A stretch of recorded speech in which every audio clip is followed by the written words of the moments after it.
Welcome to Restoration Beyond the Couch. I'm Dr. Lee Long, and in this episode, I'm joined by Kara Burr, a licensed professional counselor and play therapist at Restoration Counseling.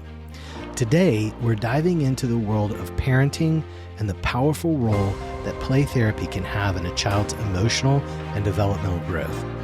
Kara shares her expertise on how play therapy helps children process emotions, develop coping skills, and strengthen family connections. Whether you're a parent, a caregiver, or just curious about child development, this episode offers valuable insights into how play can be a gateway to healing and communication.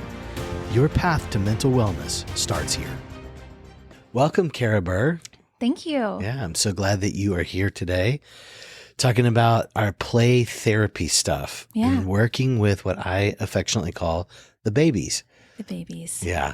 So, thanks for being on. You have, could you give us kind of an overview of what play therapy is? And maybe some of the listeners don't even know, in play therapy, do you just go in and play? Is there a point to this thing? Really, is playing with toys a meaningful thing? I'm sure you've never heard that. Well, I can understand, why someone would ask that. And it seems like, that's what my kids just do around our house. And so why would I invest in a play therapy? I think it's a really important question. So I would say that, play therapy allows children to communicate through the metaphor of the toys. And I would say, that the toys in the playroom are really strategic toys that help tell stories. Mm-hmm. So there's not really a lot of flashing lights, although by mistake, thank you, Amazon, there's been a few toys that do make noise. Oh boy. Like a fire truck, things like that. So every now and then I do have a fancy toy, if that's what you want to call a fancy toy. However, they are simple animal families, art materials, some doll houses, puppets, toys that allow, they mimic something in a child's life that if they've gone through something hard, they can replicate it and play in their natural language. And that's the beautiful part about play, is that play is really communicating what is going on internally within a child, but also relationally.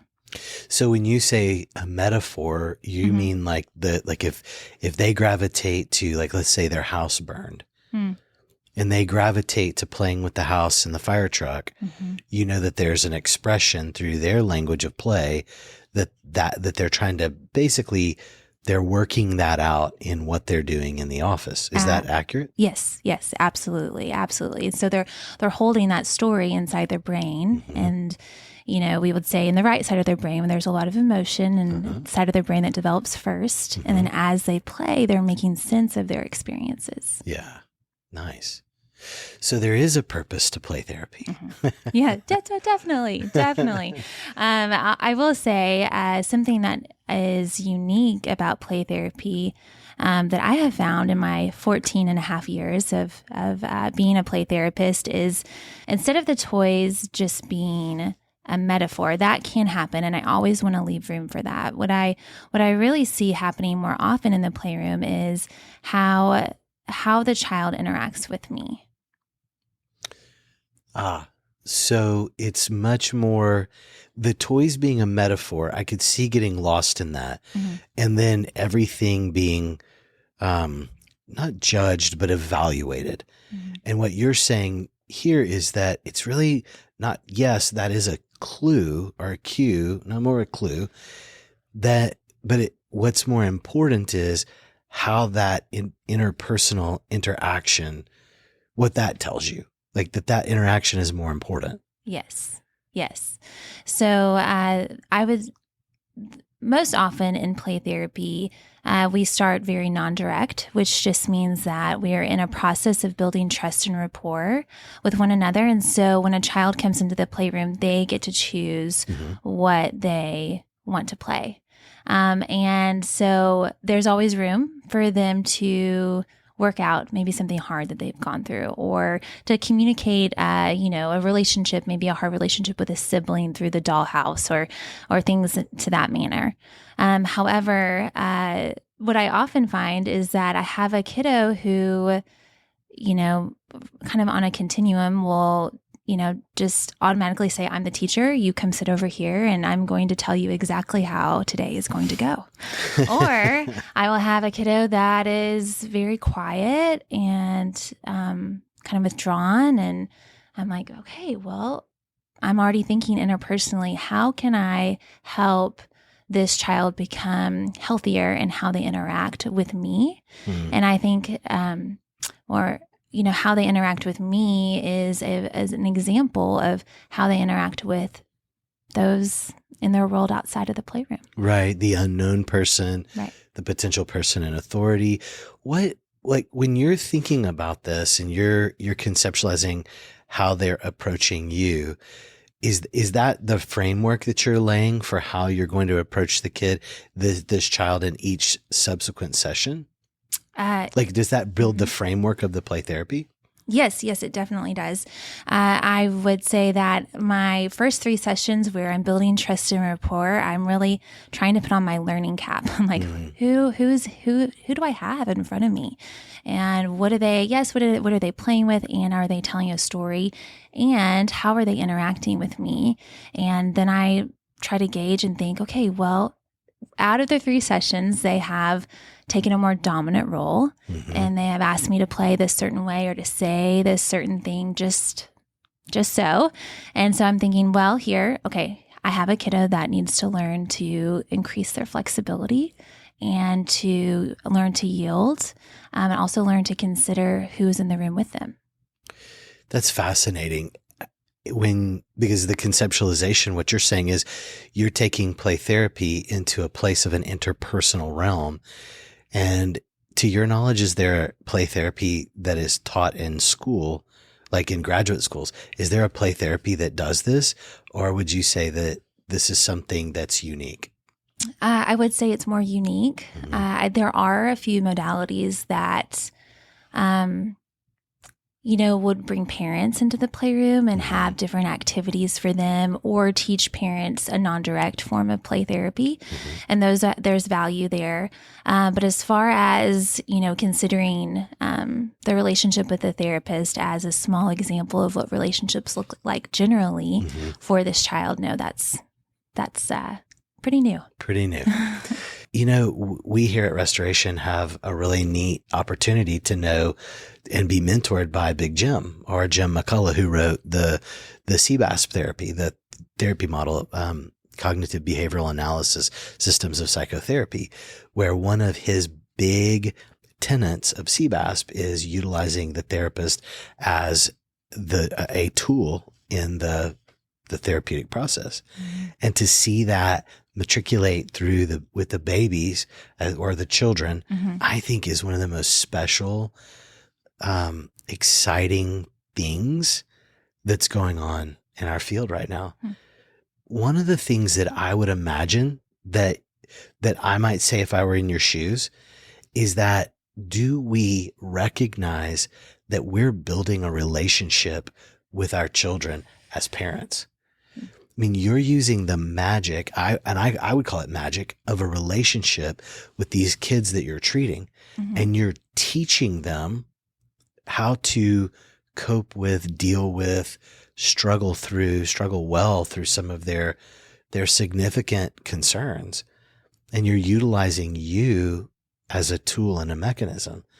Are there things in that relationship that you think, hey, mom and dad or caregiver, these are really powerful things to know? Like, if you come in strong and domineering, that you're going to push out of your kid almost reflexively a submissive stance from them, meaning they'll back away and you won't see who they are. Or if you're hostile, in the hostile sense of being like, stay away from me, or creating something where they back up from you, your chances are you're going to get that back. Like, any tips that you think parents might need to know just thinking through their own behavior and interacting with their kids? Something that I will tell parents often is that you are you're the largest reinforcer in your child's life. I love that. And so, my job as a play therapist is to enter in for a little while to understand your child, and how they're relating to me is a reflection of how they're relating to you. And very often I will find that what a parent experiences, I experience a more polite version. And so I will enter in and relate to a child in such a way where, well, first I'm being mindful of who are they in the room with me.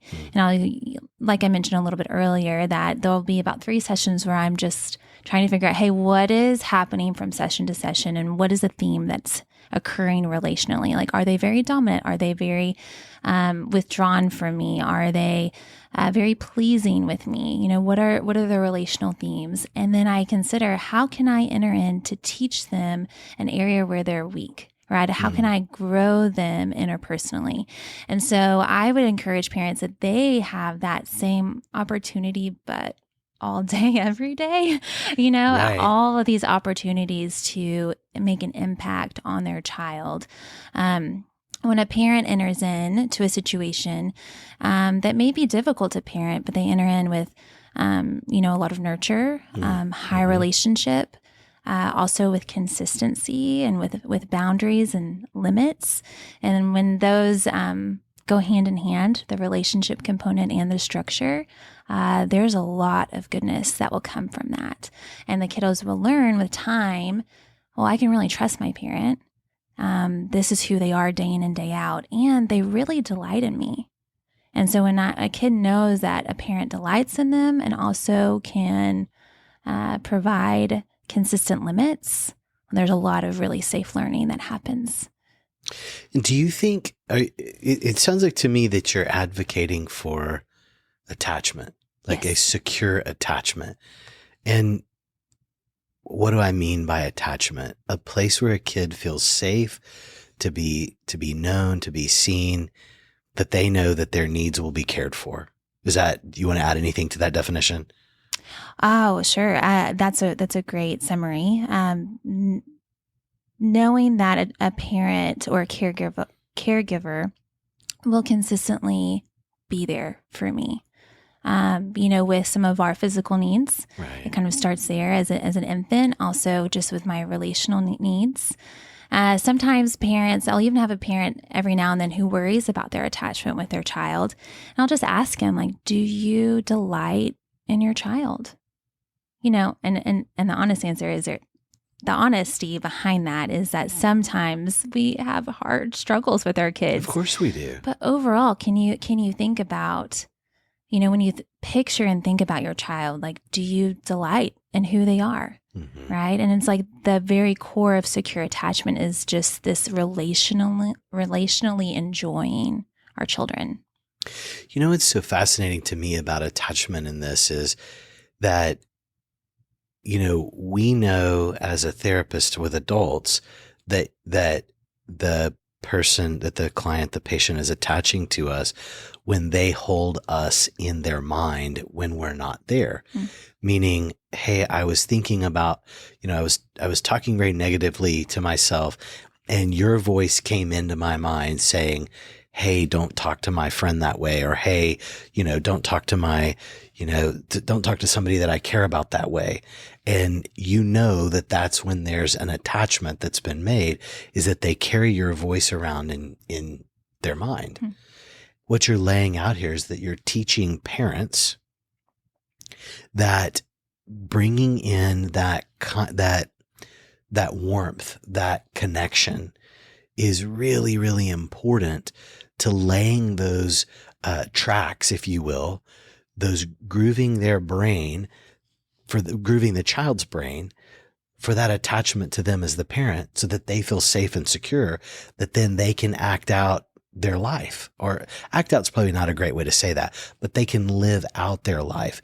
And even as a child, go run experiments that may have risk. Mm-hmm. Right. But they know that there's a loving parent there to run back to help figure it all out. Mm-hmm. And that if you are experiencing something that if a kid needs to come in for play therapy, I'm not saying that it's on the parent as to why that kid is there, but that the parent can learn to be a tool. Because I think a lot of times, I know that a lot of parents will say, my kid needs help. My kid needs therapy. What have I done wrong? Where have I gone wrong? And I guess the big message that I'm asking you, that I really am hopeful that parents hear, is if your kid needs something that's extra, it's not because you've somehow failed. Yeah, that's so true. I mean, I think, every parent is doing the best that they can with the tools that they have. Right. And, play therapy allows for there to be someone who also gets to know your child.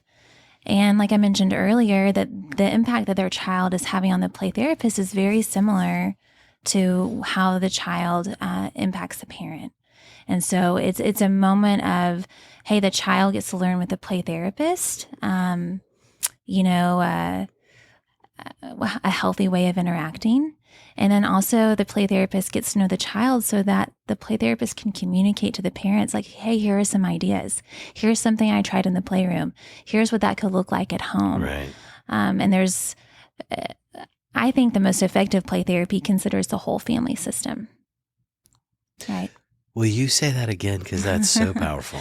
The most effective play therapy is considering the family system. What does that mean? Yeah. So let me say it this way, and we'll see if that kind of makes sense, is that if there was a play therapist who would meet with a child and it is just between the two of them and the child is able to play and choose their activities in the playroom, there is learning, there is value in that. That is important. I think one of the things that I hear you saying, Kara, is that a parent impacts their child. And if a play therapist is impactful and they're only working with that child, they're impactful to the degree with which they work with the child. But if the parent understands how to take that learning from the therapy office, from the playroom more specifically, and implement that throughout the week, throughout the days when the child isn't in the playroom, that it certainly is more impactful, not only on the child, on the parent, but I would say even more importantly, and I think you might agree with me here, even more importantly, the parent and the child in the way that they relate. Yes, absolutely. It allows the parent to have insight of how can I interact with my child in such a way that makes an impact on them, just ample amounts of time. And so there's learning that can happen in the playroom, but there's so much more learning that can happen inside their household where they are day in and day out interacting with their parents and with their siblings or, with peers at school. Yeah. So it's really about equipping the parents to know, hey, here's some ways I can really care for my child. And then it's also my job to help the parents really get specific in different areas of like, hey, if they're really struggling on the way to school, let's think through some ways that you, parent, can enter in with, I'll often say with friendly dominant behavior, but really I synonymously would say with a lot of nurture and a lot of structure. Right. To decode that friendly dominant behavior, it's the behavior that is guiding and teaching with a kindness, like what you're saying. Yeah. Yes, definitely. Yeah. I think sometimes when parents hear dominant, they think, oh, great, then I can just lambast this kid with all of my emotions, right? And it's like, boy, that couldn't be further from the truth. Yeah, definitely. I think another, in the parenting realm, you'll often hear authoritative parenting. Right. And friendly dominant is another way to say that similar concept of there's high relationship and there's high structure here. Yeah. There's both at the same time. And what's so neat, I think about that, about encouraging parents to take that role is oftentimes, especially if this is your first crack at it, like if this is your first child and you're going through it, or this may even be your youngest child, and it's just a personality you're not accustomed to. It's like there's this, it is a, it's like we don't know what to do sometimes. Oh, definitely. And so it's like we feel really out of control. And there was a book written about strong-willed children. We'll leave the author's name out of it. But the message was, you get control, parent, or your strong-willed child will get control. And where I wish that there would have been a little more encouragement or a little more perhaps instruction is, get control of what? Because I think all too often people read that and go, well, I need to get control of that kid. But that doesn't seem very relational. It's definitely not interpersonal. And so it's, wait, I need to get control of me as the parent. And if I'm in control of me as the parent, that kid may be out of control for the moment. But the idea is, if I'm in control, I can be warm, and I can be, high relationship, and I can be highly structured. And the structure will not come out of anger because I'm in control of me. Yeah. You think that's a fair assessment? I do. I think, that might just be the hardest part of parenting. Yeah. is to, especially when, our kiddos are going through a hard moment of dysregulation, to be that calm, regulated presence. And so sometimes we have to take a moment so that we can enter in. It's not just this superhero power, it's a lot of practice. Yeah. It's a lot of extending grace to ourselves as parents to be able to, pause and not just be impulsive and not just react. Boy, that's the truth. I will tell you that timeouts were not, I don't believe that timeouts were designed for a disciplinary tactic as much as they were designed to teach emotional regulation. In other words, you don't want the consequence to be a timeout if the kid destroyed the playroom.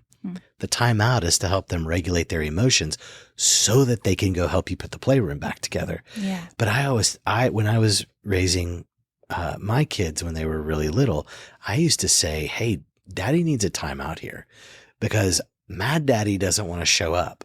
And I want to be calm daddy, but mad daddy's on his way.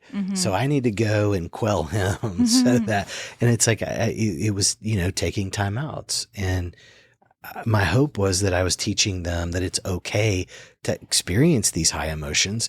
You just have to deal with them in a way that's not deconstructive, but is constructive, or destructive, but it's constructive. I'll often encourage parents to have their child have a place to think it over.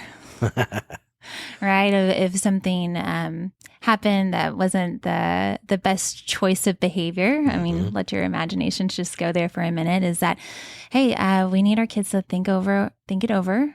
And we'll just tell them that, hey, you're right here, and then I'm going to just be a few steps away. And when you're ready to talk about it, just say ready, and we'll come and we'll address it, and then we'll go and we'll, maybe as an example, clean up the playroom together that was completely destroyed, and then they will practice the desired behavior, right? So it's a moment to calm oneself, a moment to have some reflection, and then it's a moment of actually practicing the behavior that you are asking.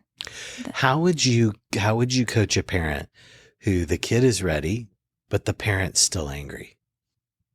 Well, I would say if a kid is ready, but the parent is still angry, then you can communicate to the child, I'm so glad you're ready, and I am going to take a few more moments, and then we'll go and we'll talk about it.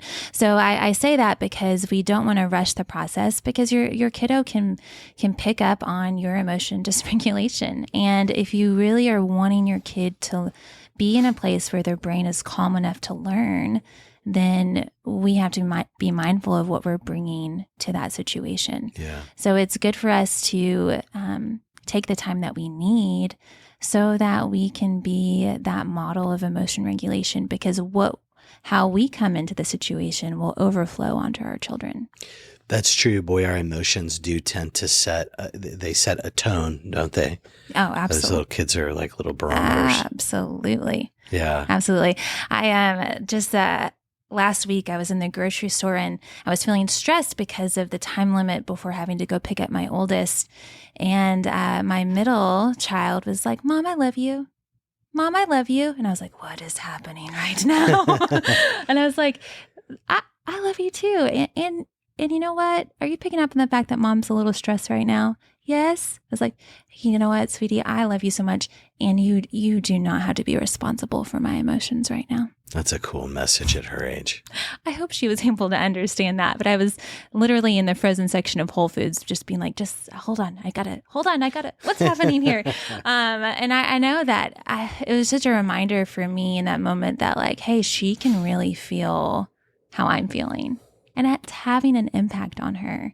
And she knows when I'm in my, like we said a moment ago, my friendly dominant place. That's a sweet spot of like, hey, there's a lot of fun. There's a lot of interacting. There's a lot of, reading a book together at night, or there's just moments to snuggle together and just these relationally rich moments. And I want to be mindful of, hey, what are my emotions and how that impacts my kids.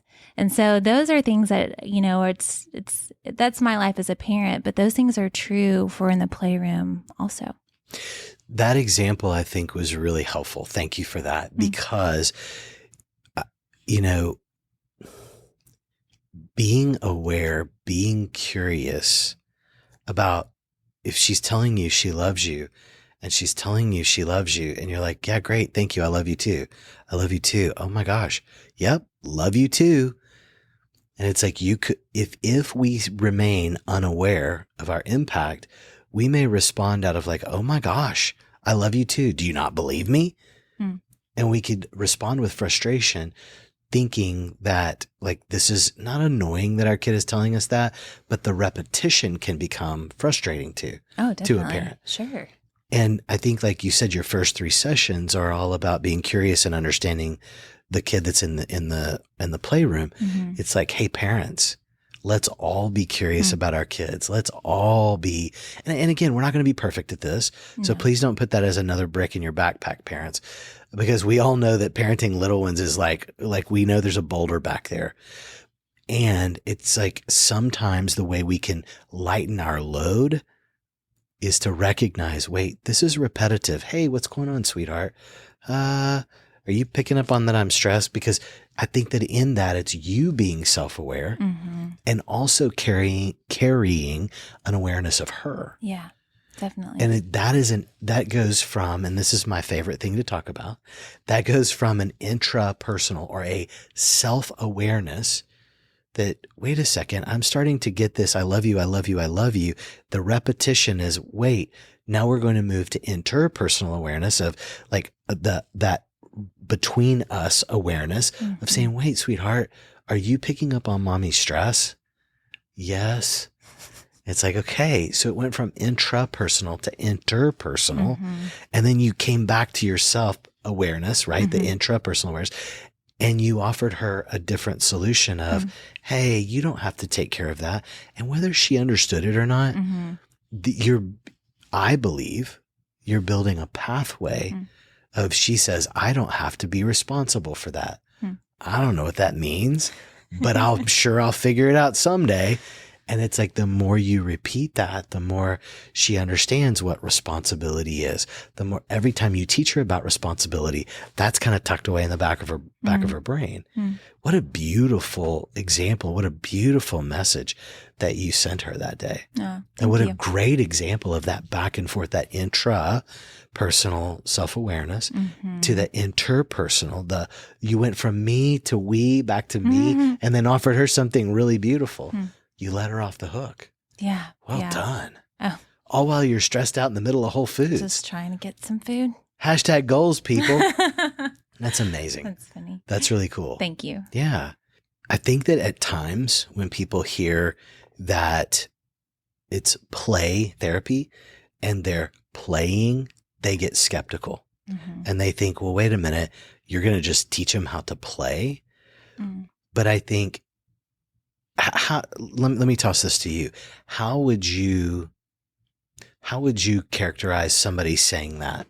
Like what would you, how would you debunk that myth? We're just playing.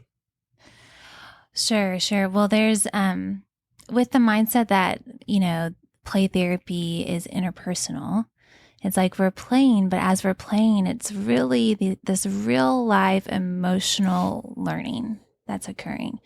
Because if it's, I'm thinking through a client who, and this is often, I'll often have very dominant kids come into the playroom that really love to run the show. And I'm thinking, how can you be mindful of me in the room? Because if they were to just learn to continue to be dominant and maybe exert their control with their peers or with their parents, kind of hate to say it, but it might just be a really lonely relational experience for them as they continue to grow. If they never learn to do anything different, then that could really impact their relationships negatively. So I think okay, well, how can I enter in here to this moment, and how can I teach you to think about, if you want to just do trick shots with basketball the whole time, well, what about me? I like basketball. Kind of, I do, but I like basketball. And what if I want to take a shot? May I have a turn? Right. And so, but there's this considering who else is in the room with them. So yes, we're playing basketball, or we're creating a story with puppets together. And then every now and then I might say, well, what if the puppet didn't know that it was going to absorb that puppet's power until this happened, and there's always, I look for opportunities where I can insert an idea so that the child can learn to be flexible. So it's they're learning with me, flexibility, they're learning to consider me. And those are lifelong lessons for relationships here on after. Yeah, I love that you're saying that typically the kiddos that you see are going to be more of the fill up the room type child, as opposed to the slink away and not engage, typically. Because I would imagine that if you have a fairly compliant child, that you're going to bump along as a family and feel pretty good about that compliance. That's true. It's sneaky though. Compliance is a very, very sneaky thing. I remember when one of my kids, who tends to be a little more compliant, on the compliant side of the scale, they ran upstairs and slammed their door. And I remember running up the stairs behind them going, "Oh my gosh, high five. You just slammed your door." And they were like, "Oh, you ruined the moment." And I'm like, okay, probably. But you're right. You don't want that compliance to always be something that you celebrate. And I'm going to maybe give a little bit of background as to why, in the sense that you don't want compliance to always to be something that we always celebrate, is because compliance to what? It's compliance to you now, but if they don't learn to think on their own, you don't want them to listen to the loudest voice in the room, because that loudest voice in the room in certain rooms may be the most nefarious voice in the room. Would you? Yeah, agree? Definitely. If I have a more compliant or a more submissive kid in the playroom, I'm thinking, it is easier in some ways, because they are like, well, what do you want to play with? And I'm like, wow, that's amazing. I feel so considered. Yes. But then I'm like, well, hold on here. How can I, yes, appreciate that you're thinking of me, but also empower you to use your voice? And so, I'll ask him hey, why don't you just look around the playroom, take it all in, and then whatever looks the most fun to you, I really want to hear that. And so really, the playroom can be a place where a kiddo learns to be flexible, learns to be mindful, learns how to share power. And also the playroom can be a place where a kid learns to kind of break free and express themselves and share and,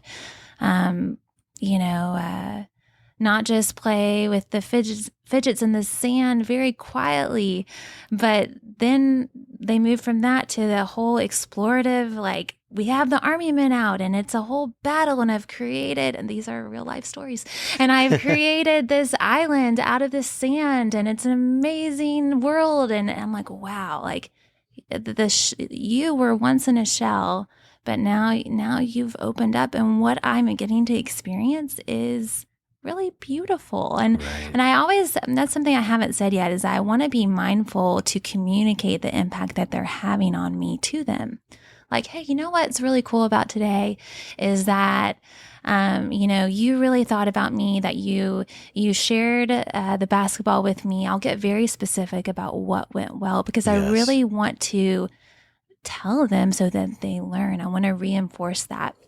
So if I have a kid who's more compliant, I'm like, I'm so glad you shared with me what you actually wanted to do, or what was on your mind, or that you something cool today. If it's a smaller goal, might be that, hey, you played with a new toy today, and that was pretty cool to see you grab the action figures. I liked that you did that. So I'm always trying to think through, how can I encourage them for moving, right? Mhm. Interpersonally moving, to showing more flexibility, or to communicating more openly. I think the joy of that, or the excitement of that, is when you talk about observing their movement. It's their movement based on what? And it's based on you, right? Mm-hmm. You're teaching them their impact mm-hmm. in that playroom, and you're the only other living human being in that playroom. Mm-hmm. All the rest of it is inanimate objects, the toys, mm-hmm. and teaching them their impact on you. Mm-hmm. And it's like, that's truly a thread of therapy from the children all the way up. It's learning your impact on others. Mm. I think parenting, that's a really big part of parenting, is teaching your kids that they have impact. Definitely. And I love that you're very specific, and they know that, you were pleased, but it wasn't because it was like a random, okay, I pleased you, but I'm not sure how. I love going back to your example in Whole Foods. I love you because I know you're pleased when I tell you I love you. It's like, okay, how do I please you? And it's like, oh, no. You don't need to please me here. Yeah. You get to be you. Mm-hmm. And it's like, you're letting these kids play, be themselves, all while directing them and showing them a new opportunity, perhaps. Mm-hmm. And then giving them such feedback of, here's what specifically you did that warranted this feedback. Yeah. That's a powerful process. Yeah, I agree. And it's really beautiful to see play therapy unfold over the sessions, because, a very withdrawn child, to see him or her open up, to smile at me, to say hi, to come in and be like, I want to tell you this about my week. And I'm like, you want to talk to me? Like, this is dope. This is so different from how we started. I'm so grateful that this is the place that we are at now. Yeah. Right. Or if I have, some more of my dominant kiddos, and if it's been a while since I've seen them, I'll say, okay, how do we play together? Okay, here's how we play together. We take turns. We don't throw the ball as hard as we can. We don't shoot the dart gun at one another. I mean, they'll go through like the rules, and I'll say, those are, they'll say, we think about each other. We take turns. They'll say some more positive things too. And then I'll say, and he's like, have fun. That's right. We're totally going to have fun today. That is the goal. And so with that particular one, I always end, hey, because we played by the rules, like you and we had a lot of fun together. So it's sweet to see them. They learn and then they change. And then I just kind of get to keep encouraging them for how they've changed. I know that as a parent, it was such an enlightening thing to me that it was okay, and even maybe encouraged for me to teach my kids that they do have an impact on me. Like you did in Whole Foods, it wasn't, you're not responsible for me, but you do have an impact on me. It's like if my kids don't take the trash out, it's like, hey, listen, this is how this landed on me. Like I had to do this. It kind of took some extra time out of my day. I'm not telling you that to make you feel bad. I just want you to know that you're important in this family, mm-hmm. and the things that you do matter, mm-hmm. and they impact us. Yeah. And I think that I want to encourage parents. Like, it's, first of all, we don't want to shame.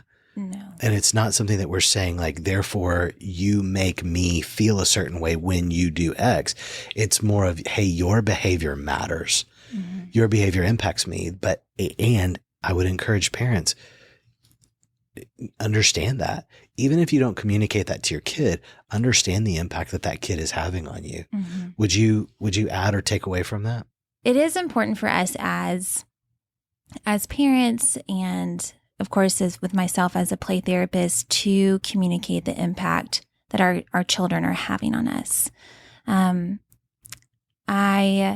want to encourage parents to start by communicating the positive impact that your kids have on you. It's easier to draw attention to misbehavior at times rather than just stating what we're enjoying. Because when things are going smoothly, I know for me as a parent, I'll just kind of fall into, okay, everybody's settled. I can go tackle my to-do list, right? And I want to keep growing as a parent and noticing the good, right? And noticing the positive impacts that our children have on us. And so when there is an abundance of almost like these relationship deposits, then we can also know that we have that saved up in a sense so that we can go in and communicate, hey, when I had to ask you a few times to go take a shower, like that was really frustrating. All right. So what can we do differently? How can we handle this nighttime situation differently so that when I just ask you to go take a shower, it happens faster next time? Right. So it is important to be honest about those impacts, but the more constructive feedback needs to come from a place that has been first met with connection. Yes, without question. And that, to me, I'm glad you stated it that way. The whole idea of impact is to teach is about connection, mm-hmm. right? And so coming at it from a shameful or disconnected place, we're not teaching a lesson there. Oh, no. There's not learning occurring. Well, I take that back. There is learning occurring, but it is not a type of learning that we're after. It is a disconnecting. Okay, you're not safe. It's not safe to make mistakes. And that is the antithesis of what I hope as parents that we're trying to teach our kids. Mm-hmm. Kara, one question that I have for you is, there's some parents that say, so if I'm in a rush and, I'm late for work or they're late for school, you want me to do all this connecting. Some parents will say mumbo jumbo and there's just not time. It's just not practical. Mm-hmm. How would you speak to that? Well, being a parent that values connection doesn't mean that is your MO for 24 hours a day. I think there are moments where, we have demands that we need to move along. But I would just say that those moments where there's some stress or some misbehavior and there's a responsibility to get to, those will go more smoothly if we are more intentional and attentional other times of the day where we do have some margin. And I'll just go ahead and say it. And if we are too busy, and we're too rushed, with our schedules and with our demands, then we are going to really miss those opportunities to slow down and connect. So I would encourage parents that, if you find yourself getting into a lot of power struggles, well, let's take a step back. Let's consider our time with our child and let's, create some margin for connection to help us get through those hotspot moments. I think that's such a great point because life can get hectic. Life doesn't have to remain hectic. And man, if you get into power struggles, you may want to look at who's trying to hold all the power, right? Mm-hmm. And as parents, we shouldn't be holding all the power. Mm-hmm. We need to be sharing power, and the older they get, the more power we're giving them. And granted, because it's been earned. But here's the reality, whether it's earned or not, they hold their own personal power, whether we like it or not. And it's all about negotiating, right? I know working with teenagers, it really is all about helping parents learn to negotiate. And people say, wait a minute, you're teaching me to negotiate with a terrorist. And I'm like, well, hold on. Your kid's not a terrorist. They're a teenager. I know they both start with T, but they're a different breed. But it's really not about negotiating with demands. It's about negotiating through connection, like what you're talking about. And that's not a one-time thing. And I love what you're putting out there. Kara Burr, thank you so much for being here today. Yeah, you're welcome. We are so blessed to have you, and you getting to work with the children here at this practice is not only a blessing to us as practitioners, but to the families that you get to work with, and the other therapists that you get to instruct and mentor, and we're just grateful for you. So thanks for being here. Yeah. Thank you, Lee. Thanks for having me. You bet. If you found value in our discussion and wish to uncover more about the fascinating world of mental wellness, don't forget to subscribe to the podcast. Stay tuned for our upcoming episodes where Dr. Long will continue to delve into empowering therapies and strategies for mental wellness. Your journey to understanding and embracing mental health is just beginning, and we're excited to have you with us every step of the way. Until next time, keep exploring, keep growing, and remember to celebrate restored freedom as you uncover it.